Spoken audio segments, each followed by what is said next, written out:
Okay, so let's start. By the way, how's the internet? You can hear me well? Yes, clear, very clear. Yes. Okay, good, excellent, good.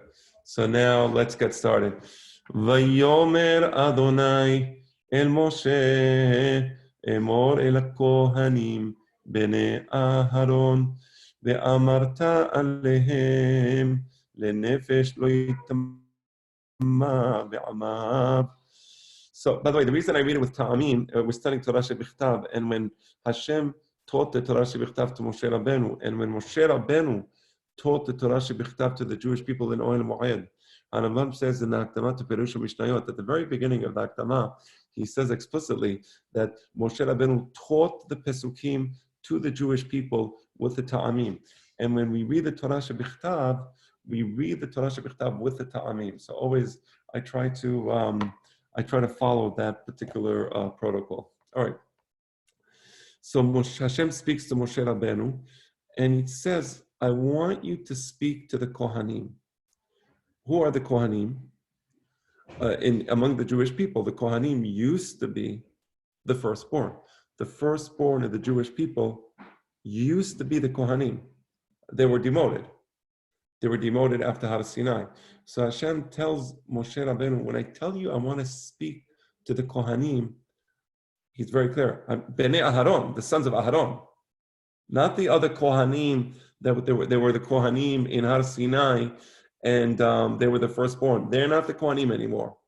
These laws are specifically for the children of Aharon. So Aharon had 4 children, Nadav, Abihu, Elazar, Itamar. They were the 4 sons of Aharon. Anyone who was not a descendant of one of these 4 children is not a Kohen. So a Kohen, by definition, is a descendant of Aharon. So these laws that we're about to read now are laws that apply not to all of the Jewish people, because we got 613 mitzvot, right? But the 613 mitzvot don't apply to everybody. So here's going to be a series of mitzvot that apply only to the Kohanim and to no one else. So that's why he says, Emor el Kohanim. All right. And the first law is lenefesh. Every, if there is a dead person, and I will read Ankilel soon, it is forbidden for a son of Aharon to defile himself, meaning to come into contact with a met. Okay, that's the pasuk. But let's read Ankilos and see what nuances we have in the pasuk. Va'amar Adonai leMoshe ema lechahanaya bnei Aaron v'tema leon al mit laista'av be'ameh. So what does it mean lenefesh lo yitama be'amah? What does it mean lenefesh? What does the word nefesh mean? Nefesh means soul, right? Yes. Right? I guess it means a dead body. I mean, yes, the word nefesh means it's a pleasant way of saying a dead person, right? Because when a person body without a neshama, right?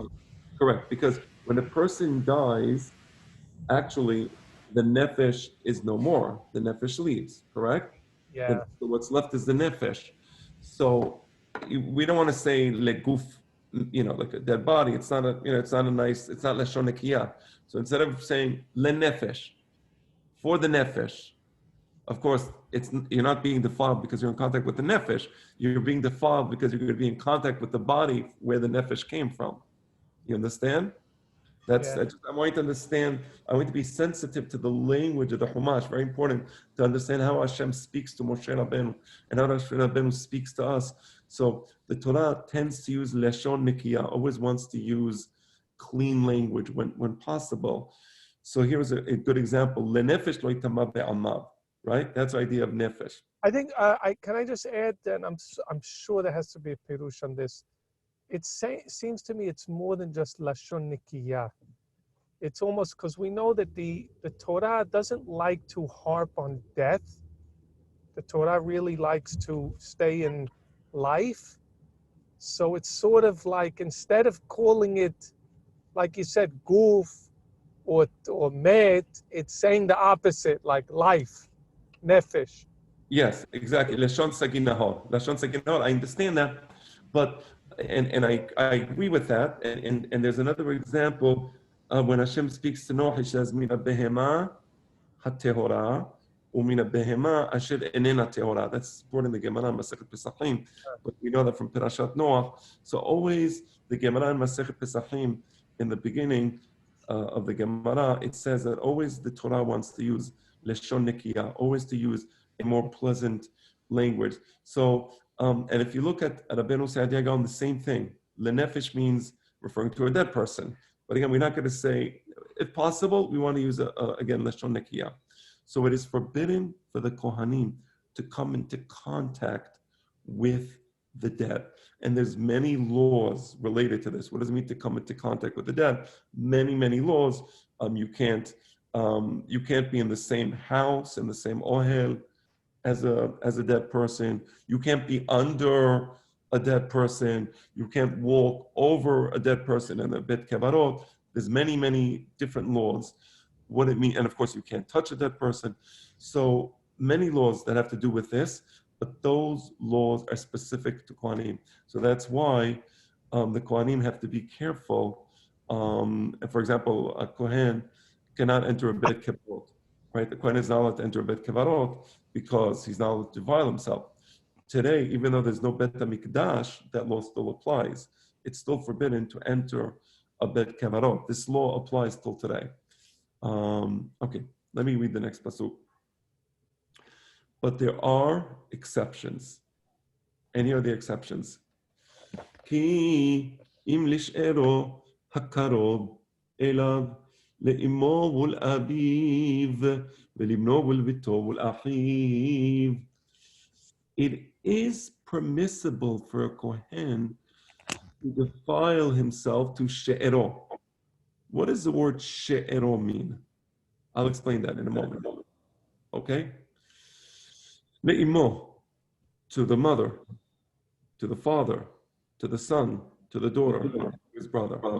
So those are the people that a Kohen is allowed to defile himself, and notwithstanding the law that says you cannot come into contact with the dead, but if he's going to be dealing with burying one of the people that he has to be abel for, then he is allowed to come into contact with the dead person. Let me read to you Anke.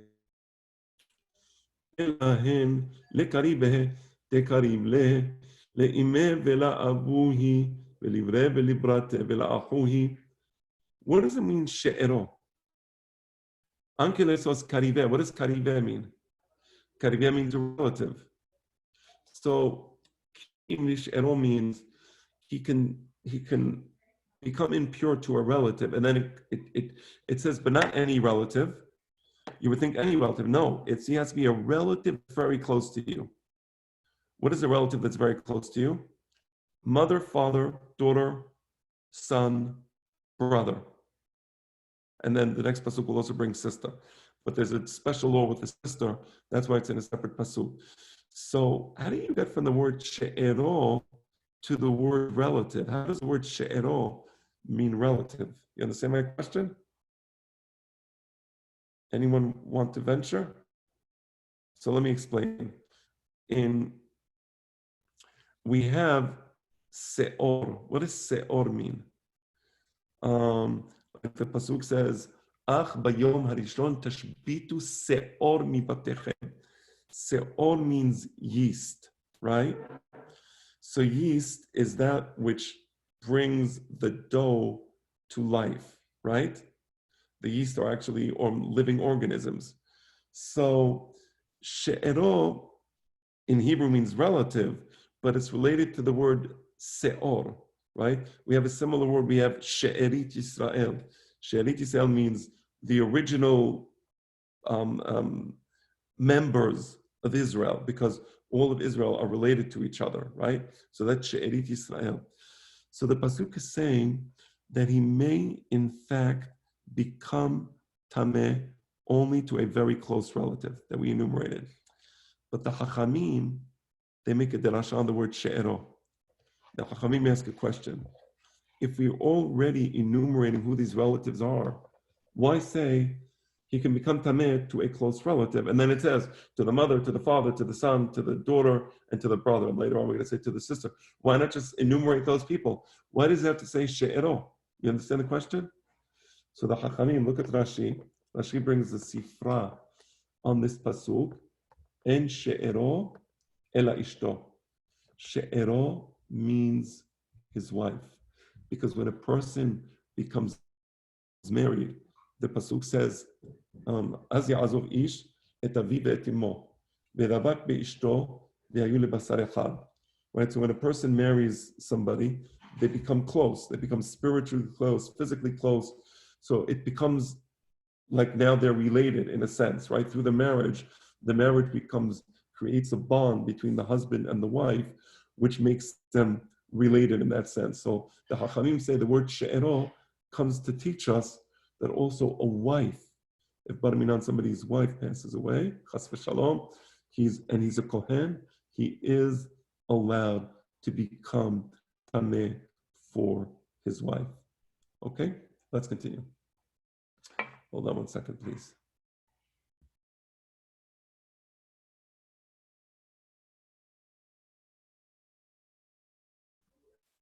Okay. Baruch ata Adonai Eloheinu melech haolam shekol enra. Amen. You wanted more? Yes, fill it up, please. Thank you. Okay. All right, let's continue. ולאחותו הבתולה הקרובה אליו, אשר לא הייתה לאיש לה יטמא, ולאחתה בתולתה דקריבה לה, דלהבת לגבר להסתאב. Also included in the list of people that a Kohen is allowed to become tameh is his sister, but on condition that she's not married. If she's married, in that case, it's up to the husband to take care of her. And because the husband is obligated to take care of the Kohen's sister, the Kohen no longer is allowed to become, tameh for her. So that's why it brings the sister in a separate pasuk, because the sister is different than the people mentioned in the previous pasuk. Mother, always. Aviv, always. Beno, the son, the daughter, always. There's no situations where that wouldn't apply. Well, and of course to the brother, but once a brother, always a brother. But the sister, since now, if she gets married, the husband has the obligation, and it's written in the ketuvah. One of the things that a husband has to do for his wife in the ketuvah is to take care of her bar minan. If she passes away, he has to take care of her burial. So that's why in this case, there is no obligation on the part of the Kohen, and therefore the Kohen may not defile himself for that purpose. Let's continue, Pasuk Daled. I see there's a question or a comment. Let's see. No problem. Yes, Rabbi Dweck. Of course, if you can share, the question is, how do I give you to be the host? You don't give me host. You could change the security setting, allow me to share my screen. Okay, share screen, allow participants to share screen. I think I just did that. You want to see if that works? Yes, let me just pull up the file right now. Give me. Yeah, sure. While you're pulling up the file, I'm going to read the next pasuk. Lo yitama ba'al be'ammav lehe hallo la yista'av berabba be'ammeh la'achaluteh. Wow, that's a tough pasuk. That is a tough pasuk. Okay. Lo yitama ba'al be'ammav lehe hallo. Okay, first of all, Baal, let's oh wow. That's good. Okay, interesting. All right, so now you all see it. So I'm gonna read to you first the ankelos. Okay, I'm gonna read to you the ankelos. What does it mean, lo yitama Baal? What is a Baal? So it says berabba. What is berabba be'ameh? a person who is, so to speak, a lord or a prominent figure. This prominent figure, Baal be'amav, somebody who is prominent in his nation, right? That person who is prominent is not allowed to become tameh, because if he becomes tameh lehe halo, this will make him a halal. That will make him unholy. Let me explain step by step. First, before I explain the pasuk, I want to look at Rabbeinu Saadia Gaon. Ve'al itama beba'al. Ba'al במובן בבעל. אפילו בנשיא ונכבד מעמו, כי זהו חילולו. Right. So both Ankelos and Rabbeinu Saadia Gaon, they say that if a person is a figure of greatness in the nation, he cannot become tameh, because this will make him unholy. So I want to explain this because it's a tough pasuk, and let me just see if Ibn Ezra says anything. Okay, it's as follows. There's Shelosha Ketarim b'Yisrael. There's 3 crowns in the Jewish people. There's Keter Torah. There's the crown of that person who has wisdom of the Torah. The wisdom of the Torah is a crown. Of course, there's Keter Melucha. There is the king. We all understand what the political authority is. So the king also is a crown that we recognize. But then there's Keter Kehuna. The Keter Kehuna is the crown of the Kohen. The Kohen is a Baal. He is a man of greatness in that he can enter the palace, and the palace being the Bet HaMikdash, he can enter the Bet HaMikdash, he can enter the palace, and he can do the Avodat HaKodesh that nobody else can do. Nobody has a right to do Kabbalat Adam. They do the Shahita and the Korban, they do Kabbalat Adam. Nobody has a right to do the Holachat Adam. Nobody has a right to do the Zerikat Adam. Nobody has the right to do the Haktarat Hilavim Be'evarim. Nobody has a right to do all the various works that were done in the Bet HaMikdash related to the Korbanot. Only the Kohanim can do it. That was a crown of glory. That crown, with that crown, comes certain responsibility. And that responsibility says that you, as a man of prominence in your nation, you, Mr. Kohen, you are a man of prominence in your nation. You cannot say, oh, it's okay, I'm going to be humble. It's no big deal. The same way the Prince of England can't, walk around like a bum and say, oh, look, I'm so humble, I'm walking around like a bum. No, actually, if you're walking around like a bum, you're disgracing the royal family that you come from, your royalty. Don't walk around like a bum. And that's not humility to say, oh, I'll just walk around like the simple people. No, that means you're being disgraceful. Same thing with the Kohen. You're a Baal, you have this crown, respect the crown. And respecting the crown means, no, you cannot defile yourself to a dead person. Do you understand that? Hacham? Yes.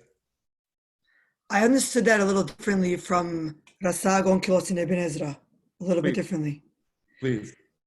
I thought it was saying that you as Kohen, al yitameh be'Baal.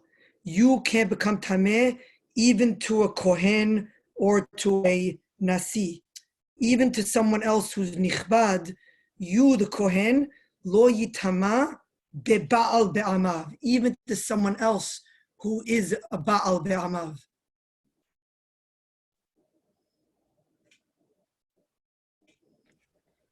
I agree with you.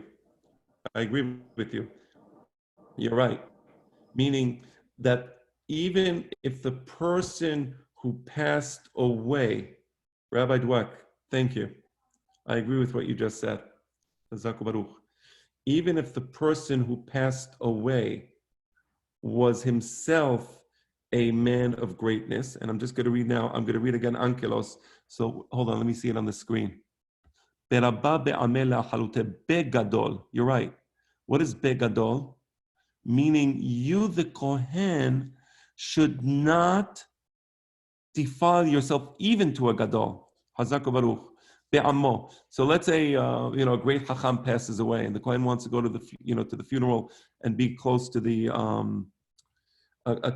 close to the aron, close to the body. He can't. He says, "Oh, but it's a great chacham." Or there's a king passes away. So can he say, "I'm going to defile myself to the king"?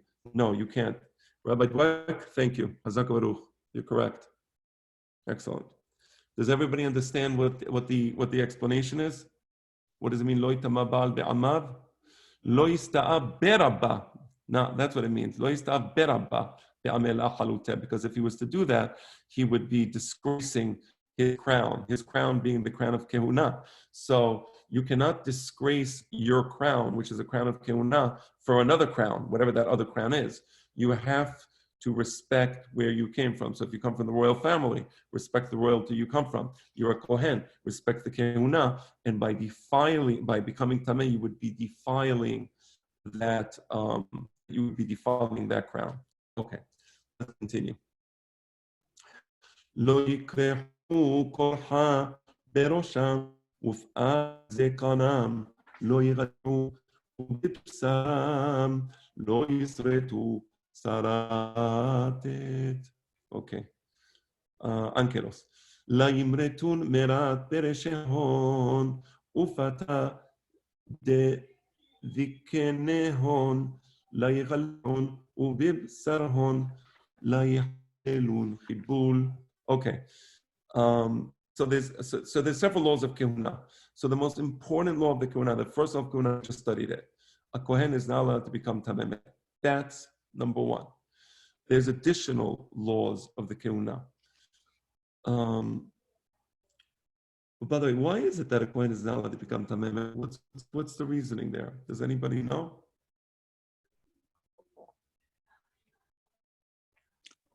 Maybe because of the service that he does, he's so close to that which is the antithesis of tum'ah and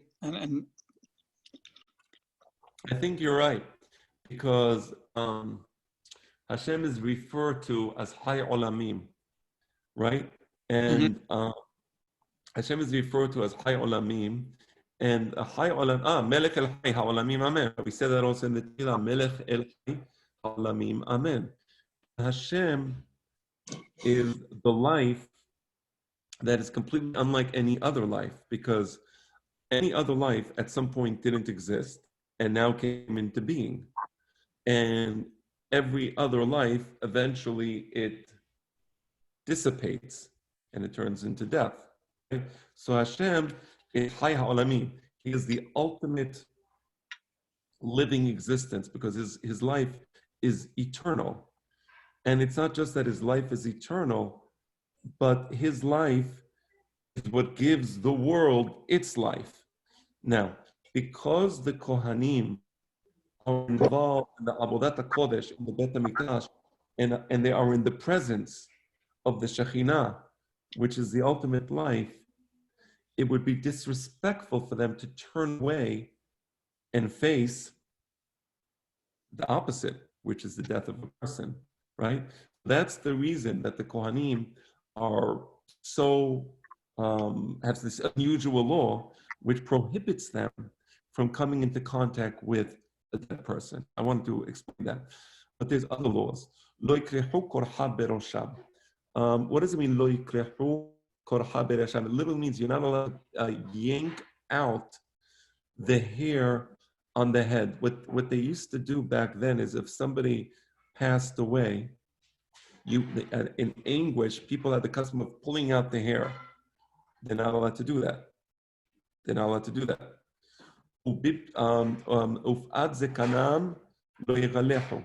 In addition, there is a special law d'oraita that they may not shave the pe'ah of their face. So then imagine that now the isur on the kohanim is more than the isur on the regular person. So a regular person is not allowed to do it. But there's a special law for the dead. And as I want you to understand, nobody's allowed to shave their the pe'ah of the face with the razor.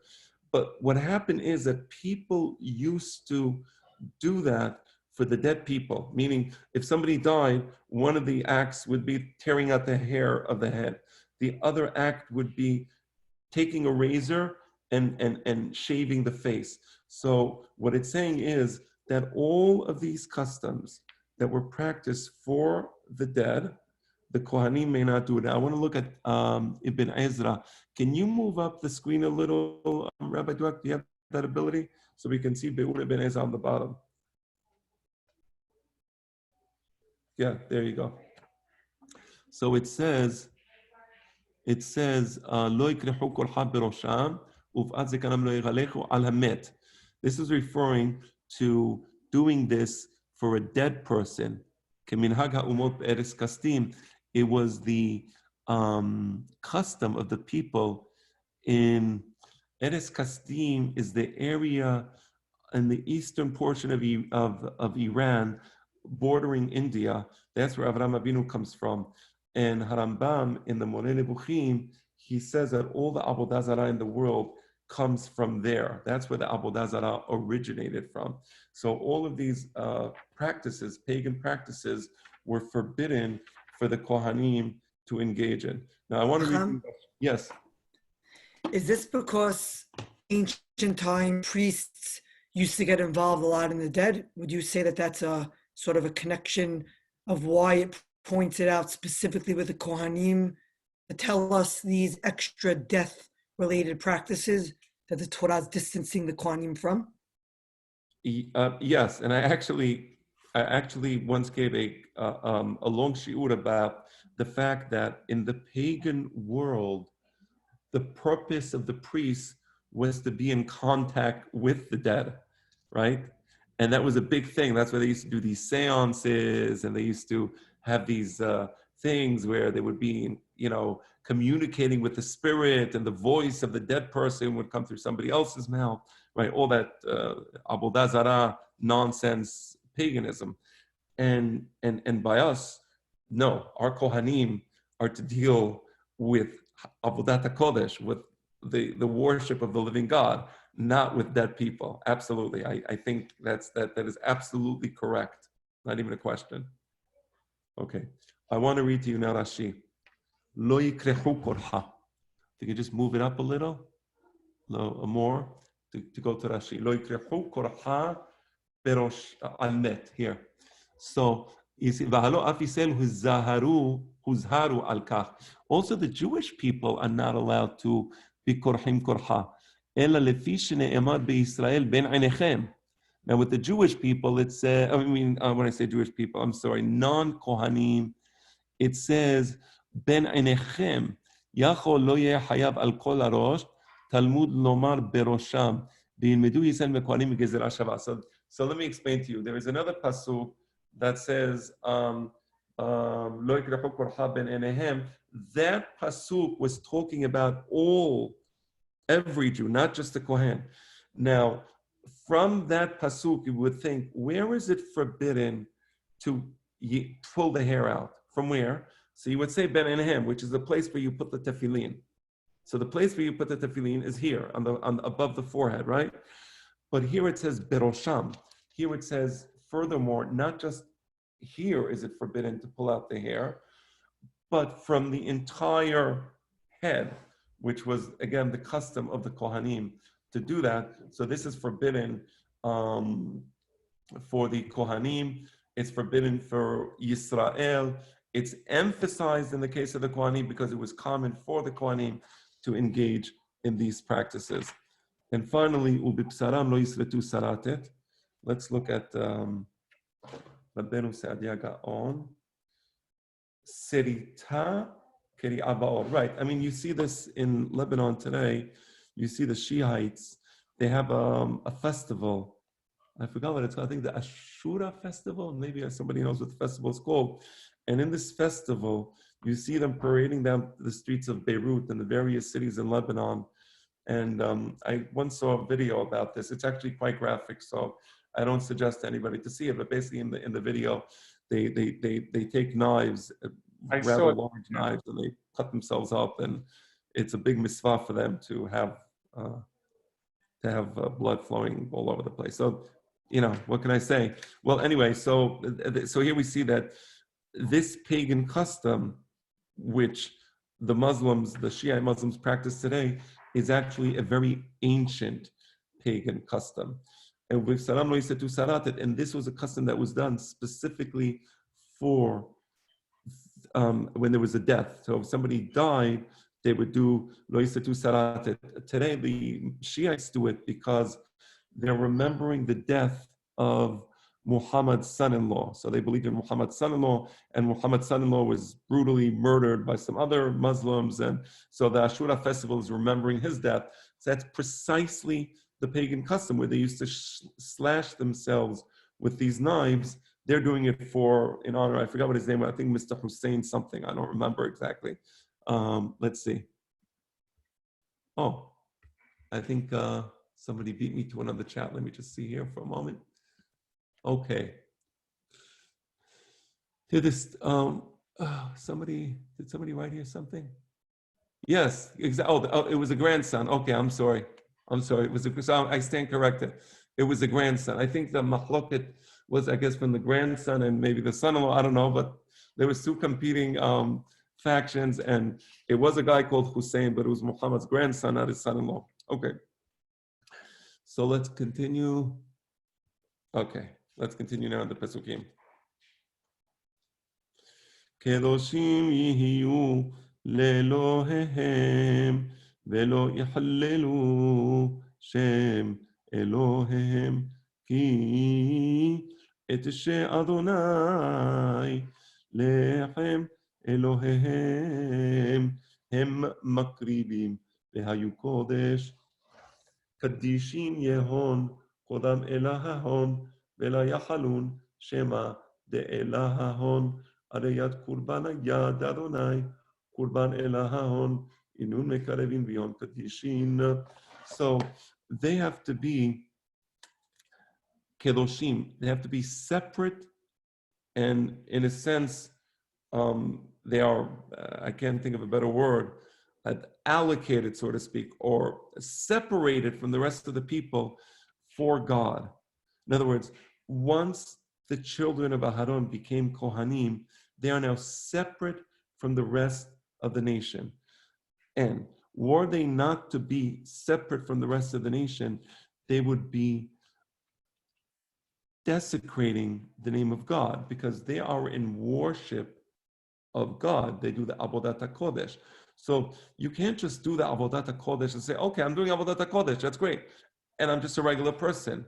Again, once you have the crown of Kehuna, you're not a regular person anymore. You're holy unto God, meaning you're separating yourself from the rest of the people to show that, yeah, I can't act like the rest of you because I do things that you don't act, namely, Ki et Ishe Hashem. What does Ishe Hashem mean? What does that mean? The word Esh means fire, right? What does it mean, Ishe Hashem? Let me read Se'adia Gaon.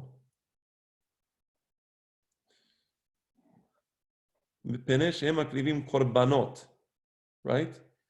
So what does Ishe Hashem mean? Ishe Hashem means that which was burnt in the fire of God. Because on the Korban, you have the fire. You have the Esh Tamid, right? Esh Tamid tukad al mizbeach lo tichbeh. So you have the fire. So Ishe Hashem means that which is on the fire of God, which is Lechem Elohem. What does Lechem mean? So my father, he has this thing, which is really great. He has masterful knowledge of Arabic, and he very often he brings Arabic words and he shows how the semantic connotation of those Arabic words is similar to the semantic connotation of the Hebrew word. So here the word lechem means bread. But where's the bread? Where bread? What bread do you, I mean, we have the menachot, but the menachot, you just bring a little komes. So the answer is lechem Elohim. In Arabic, how do you say meat? Who knows? Lahme. Lahme. Lahme. So what does lechem Elohim mean? Lahme, the meat. This is the meat, right? The meat of God, which is of course the korban.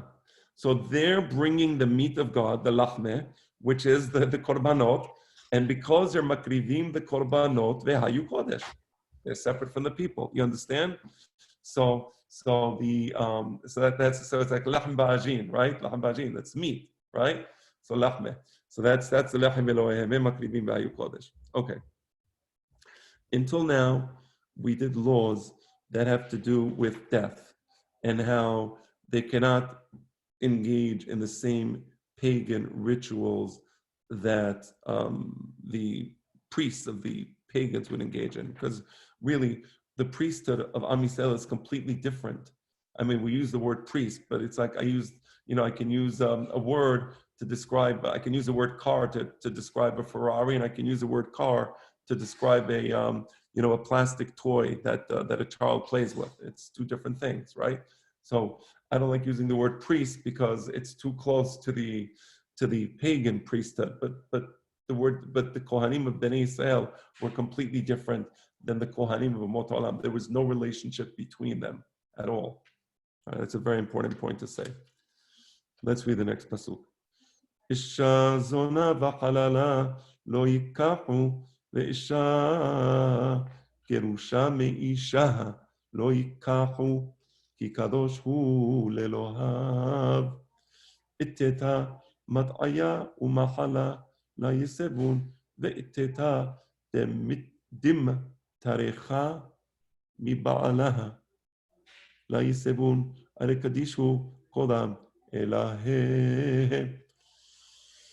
All right, now there's also restrictions in who they can marry. Okay, Isha mut'at. Interesting. It refers to Isha Zona, which is a woman who was with a man improperly, let's say. And I'm not going to go into the details of what that means precisely, but in the halakha, basically it means that she was with somebody she was not allowed to be with, and she was with somebody that she was not allowed to marry. Okay, that's the halachic definition. So halachic definition of zona is a woman who was with someone who she would not have been allowed to marry, right? So that type of woman is called an isha zona. He is not allowed to marry such a woman. And in addition, he cannot marry a woman who was reduced down in her level of kedusha. She's mehulelet. What does that mean? So if a kohen marries a woman that he's not supposed to marry, that woman becomes a halala. And then if the kohen, for example, dies and that halala wants to marry somebody else, she's a halala, and her children also are halalim. So they cannot marry a kohen. Okay, so for example, if a woman is divorced, she's not allowed to marry a kohen. If that woman marries a kohen, she becomes a halala, right? And now the children of that woman become halalim as well, and they cannot marry the kohanim. So there's a shazona that I explained, a halala. Let me look at Rabbeinu Sa'adia Gaon. Okay. לאישה זונה שנבעלה למי שהיא אסורה לו. As I said, exactly what I just said. ומחוללת שנולדה מפסולי כהונה. מחוללת וחללה means, again, I said a woman who was not supposed to marry a kohen married a kohen. She's a halala, and the children become halalim, and they cannot marry kohanim as well.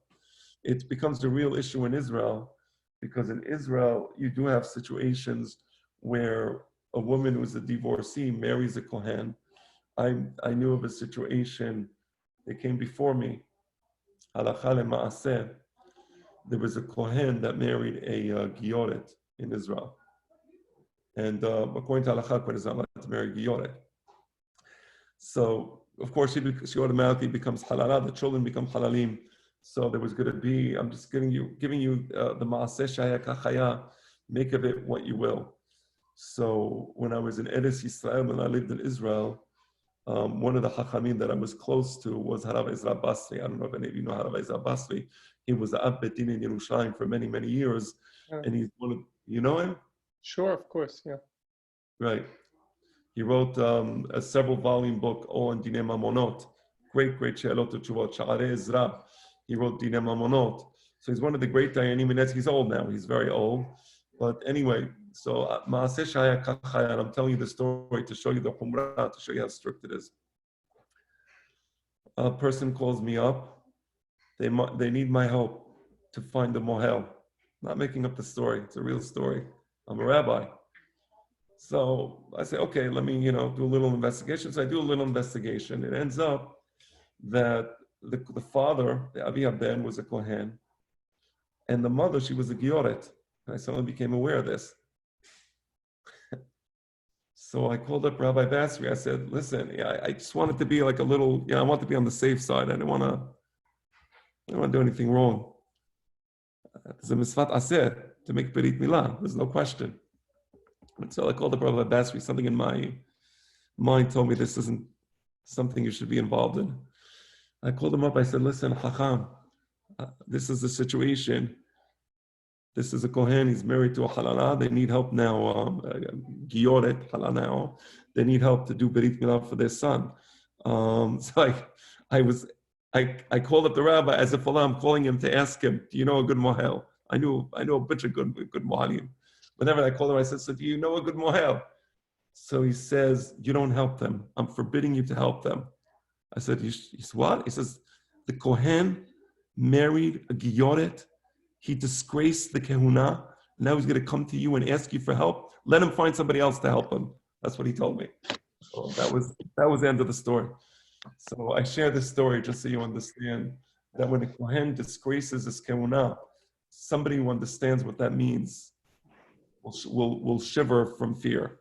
And that was the Musar. Okay.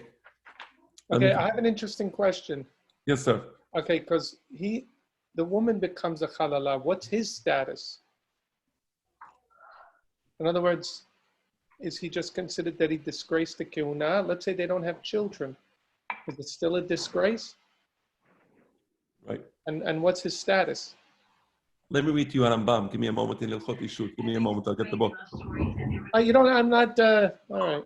I want to read it to you because it's a very nice question. I want to read to you what happens. And then one of them dies. And it's possible that you're projecting your anxiety about your own marriage on your.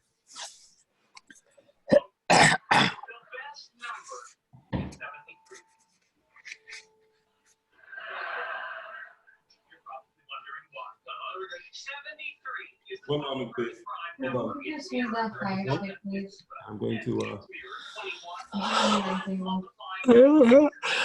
It's not here. Okay.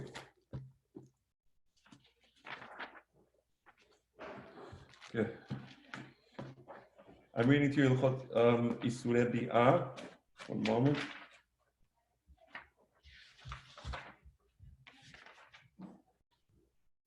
Right, okay. Perek, Hilchot Isurei Bi'ah, Perek Yud Gimel. Right.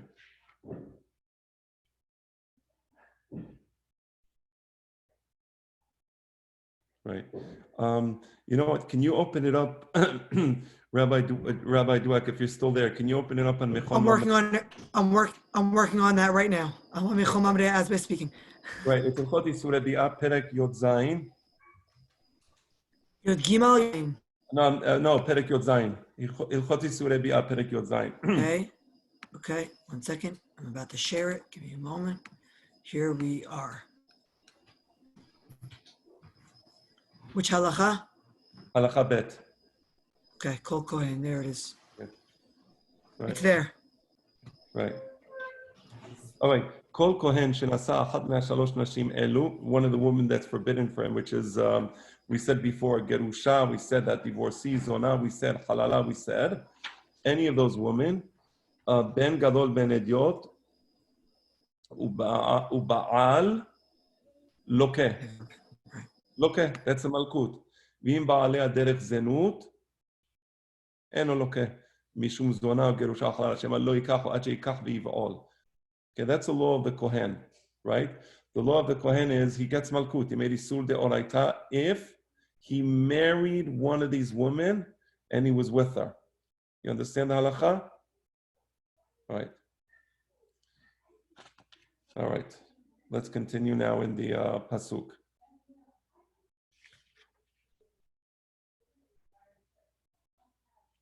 All right. All right. So she becomes the halal. He gets. She becomes the halala mechila. She becomes a halala. Her children, they're halalim. He gets malkut. So he has children. So this person could be a kohen technically, but his children are now halalim as a result of that. Avera. All right. Let's now switch to the 15 minutes that we have left. I'm going to go now a little forward in the Perashat. All right, give me a moment. Let's go all the way to the end of the Perashat. There's an interesting ma'aseh here. And let's see how much we can read of the ma'aseh. All right. Go to Perek Kaf Dalet Pasuk Yod.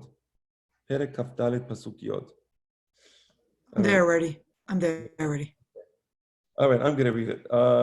Vayese ben Isha Yisraelit, vehu ben Ish Misri, betoch bnei Israel, vayinnasu b'machane ben HaYisraelit, ve'ish HaYisraeli. Wow, that's a tough pasuk. Okay, so it says Vayese. Somebody went out. Okay, let me read to you Ankelos. Wunfak. Nafak means left. He left. Bar iteta, bat Israel. This person who left was Bar iteta. He was the son of a woman who herself, she was Jewish. So his mom was Jewish. Vehu ben ish Misri. But his father was an Egyptian, right? So again, he's ben Isha Yisraelit, but his father was an Ish Misri. Vayese ben Isha Yisraelit. Just one second.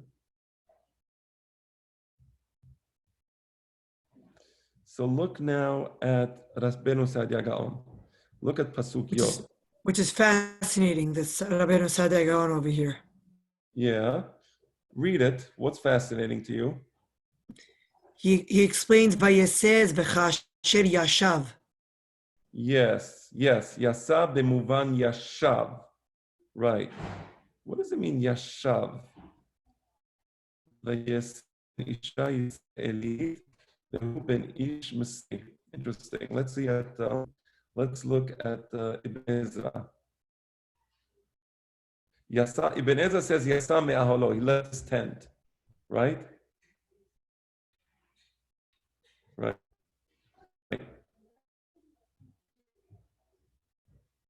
Okay. All right.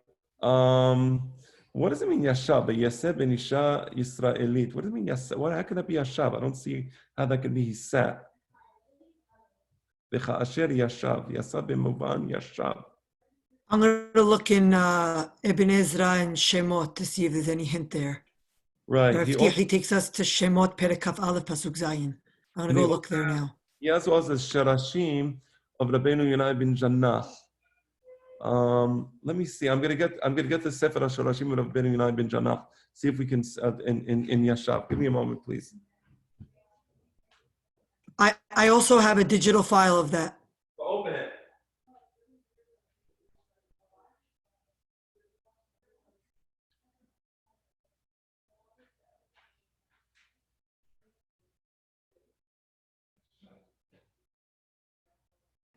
So I'm just trying to open up.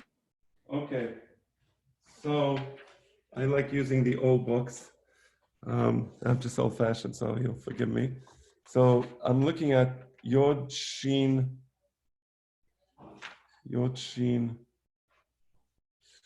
Give me a moment. Yasha. Not Yod Sadi Aleph? Not Yod Sadi Aleph, Yasa? Yeah. I think it's Yod Sadi Aleph. Because I'm Can looking. can you hold the book up? I don't think I ever saw the book actually. Do you see it? Yeah. No, the other side, like what it looks like. No, the writing. Is that all right? Interesting. So I think Text. it's Yod Sadi Aleph. There's nothing on I'm downloading the whole book from HebrewBooks.org right now. Okay. Wow. Okay. Yasa Yod Sadi Aleph. Yod Sadi Aleph. Let me see if I can find the pasuk. 31. I think I may have found it. 31. No, not that one. He has a long thing on Yasa. I'm just looking in the footnotes to see if I think footnote 2, is that it? No. Here it is. He does bring it. Wow. It's here. It's in Yasa. Yotza the Aleph at the very end. You know where it is exactly? Yeah, In the Sefer? it's the last line. It's the last line of Yod Sadi Aleph. Yod Sadi Aleph, the last line, he brings it. I'm just going to read a few lines before. He says, "Ve'efshar she'itachen be'lo teseh keset ha'avadim." It says that this Torah, lo teseh keset ha'avadim, inyan ha'ikuv. כלומר, לא תתעכב עד מלאת 7 שנים, כמו שמעכבים העבדים.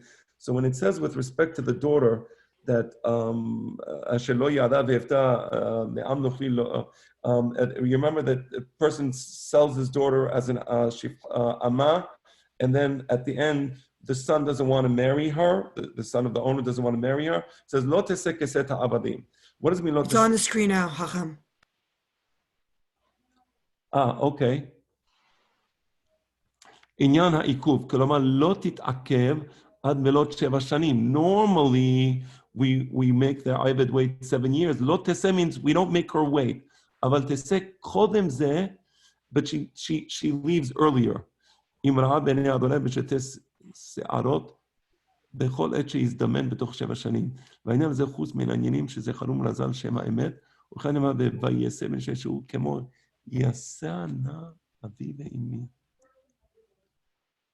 שם אמת, וכיוון נאמר ויעשה בן שהוא כמו יעשה נא אבי ואמי. What does it mean, יעשה נא אבי ואמי? שם האמת הוא נאמר ויעשה בן אישה ישראלי. So, first of all, I don't see how this has to do with Yashav. Actually, I should call up Rabbi Ftichi, but it's a little late now in Israel. But maybe I'll call him up tomorrow and ask him what he meant by this footnote, because I don't understand. Yes. Hacham, the pasuk says in Sefer Shemuel Aleph, Yes. Vayelech David misham mispe Moav, Vayomer el melech Moav, Yesena aviv imi techem, which is Yeshevna, not Yesena. They're not going out; they're sitting with him. Ad asher eda ma yiseh li Elohim. So there, the word Yesena means Yeshevna. Right. But but that's the opposite of what he just said. He just said, Lo teseh keset ha'avadim, lo tit'akev. Right. I see. Lit'akev means to wait, to stay, to remain, to stay, to remain. Right. So lo teseh means she shouldn't be. So if it were to... that's an incredible perush. Wow. That's incredible. It's completely different than what we would have thought. So so with your permission, everybody, I'm sorry that we're going a little over. I know it, but just let me explain to you. This is really, by the way, Rabbeinu Yonai ben Janach, my father says about him, Rabbeinu Yonai ben Janach, and he's one of the great Chachamim a few generations before Harambam. My father says about him that he was to the Hebrew language what Harambam was to the Halacha. Okay, so here it is, just so you see it. Yeah, wow. Right? All right, so he was one of the real Hakamim. And his wisdom of the Torah was from the ancient wisdom. So he says, Lo teseh keset ha'avadim means she shouldn't be delayed. She shouldn't be delayed. So vayeseh means to be in a stable state, to stay stable, right? And so loteseh means you can't keep her in the state of slavery, or rather she gets out from the state of slavery. So here vayeseh ben isha Yisraelit. Now let me look at Rabbeinu Saadia Gaon. Asher yashav. Does that mean that he's living with them now? Even though he's a Ben Ish Misri, he's dwelling with them? Yeah. And now you understand. It's like he's an outsider. He's an outsider. He's an outsider that's sitting within Betoch Bnei Israel. That's the omek of the story. This person who was a Ben Isha Yisraelit and a Ben Ish Misri, he was Betoch Bnei Israel. He shouldn't have been there. He should not have been there because it's the Machaneh is Kadosh, right? The Machaneh is Kadosh. But he was there, and because he was there, that led to a whole series of events that ends with Bar Minan cursing the holy name, right?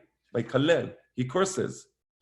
So you see how the Perashat, the end of the Perashat in the beginning, first that's fantastic. Wow. That's fantastic. That's Rabbeinu Saadia Gaon. Now you see Rabbeinu Saadia Gaon, who was from Fustat in Egypt, in the Rabbeinu Yonah ben Janach.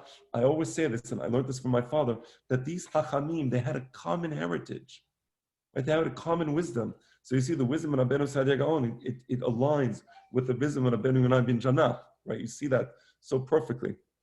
Anyway, getting back to the point, now you see the connection between the beginning of the Perashat and the end of the Perashat. The beginning of the Perashat is, if the Kohen doesn't act properly, he's desecrating the name of God, right? Remember we said that, right? And if a Kohen doesn't act like a Kohen, right, and he doesn't respect the royalty that he comes from, then he's desecrating the name of God, right?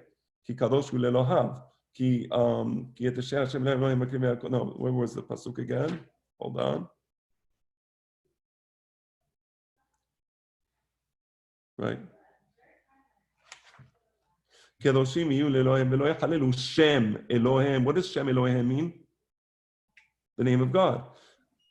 So the Kohen would be desecrating the name of God if he was allowing himself to act in this improper way. What happens? How does the Perashat end? This guy desecrates the name of God. Now, how did that happen? We let him into the Machaneh. But Yeseh ben Isha Yisrael, wow, what a peshat, what a peshat. But Yeseh, this person is inside the Machaneh and he's becoming comfortable there. He's becoming comfortable. He's like, that's it. He's he feels totally, and he starts fighting with people now that he's comfortable. He's fighting with people. And what happens? He curses. So that's the point. The point is, Am Yisrael, we are a nation of Kohanim, and we have royalty. And as such, we have to act in a proper way. You can say, oh, let's be humble. We're all the same. Let him in. What's the big deal? The big deal is you're Kohanim, and you're going to be desecrating the name of God. And the same way, the real Kohanim, Bnei Aharon, who are our Kohanim, if they don't act like Kohanim, they will desecrate the name of God. The nation of Israel, if we decide to let these people in our midst, oh, they're equal, they're just like us, we're all the same, you will end up, chas v'shalom, desecrating the name of God. You understand the point? That's the message. So I know we went a little past the time, but that was it. What a pish. That was great, Rabbi. Thank you. Of course. Take care, Michael. The Amkut of Rabbeinu Yonah ben Janach and Rabbeinu Saadia, the real peshat of the Pesukim is fantastic. Mavila Ra'ayon. Okay. All right, gentlemen. Have a good night, Rabbi. Thank you. Shabbat shalom. Shalom, Rabbi. Shabbat Shalom. Zakabaruch. Shabbat shalom. Take care, everyone. All the best.